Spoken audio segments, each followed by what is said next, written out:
তৃতীয় শ্রেণীর শিক্ষার্থীরা দেখো, তোমাদের গণিত বইয়ের 20 পৃষ্ঠার 9 নম্বর সমস্যাটি এখানে নিয়ে এসেছি। কীভাবে সমাধান করতে হবে তোমরা মনোযোগ দিয়ে দেখো। এখানে দেওয়া আছে খালি ঘরে বড় বা ছোট প্রতীক বসিয়ে বড় বা ছোট তুলনা করি। তাহলে তোমরা দেখতে পাচ্ছ যে এখানে এই খালি ঘরের বামে একটি সংখ্যা এবং ডানে একটি সংখ্যা দেওয়া আছে। এই সংখ্যাগুলো তুলনা করে এখানে বড় বা ছোট প্রতীক বসাতে হবে। তো আমরা তুলনা করব প্রথমে যে সংখ্যাটি আছে এইটির সঙ্গে দ্বিতীয়টির। অর্থাৎ এখানে প্রথম সংখ্যাটি যদি বড় হয় এখানে বড় চিহ্ন বসবে, যদি ছোট হয় এখানে ছোট চিহ্ন বসবে।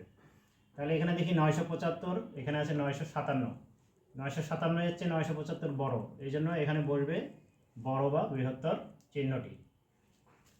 2 নম্বরে আছে 8475, এখানে আছে 8574। তাহলে এই 400 আর 500, তাহলে এটি হচ্ছে ছোট, এই জন্য এখানে ছোট চিহ্নটি বসবে। 3 নম্বরে দেখো 17779, এখানে আছে 17879। তাহলে 17779, 17879 হচ্ছে ছোট, এই জন্য এখানে ছোট চিহ্নটি বসবে। 4 নম্বর দেখো 37589, 38579। তাহলে 37000 হচ্ছে 38000 বড়, এই জন্য এইখানে যেহেতু প্রথম সংখ্যাটি ছোট, এই জন্য ছোট চিহ্নটি বসবে। 5 নম্বরে দেখো 8579, 8578। তাহলে 78-এর চেয়ে 79 বড়, এই জন্য এখানে বড় চিহ্নটি বসবে।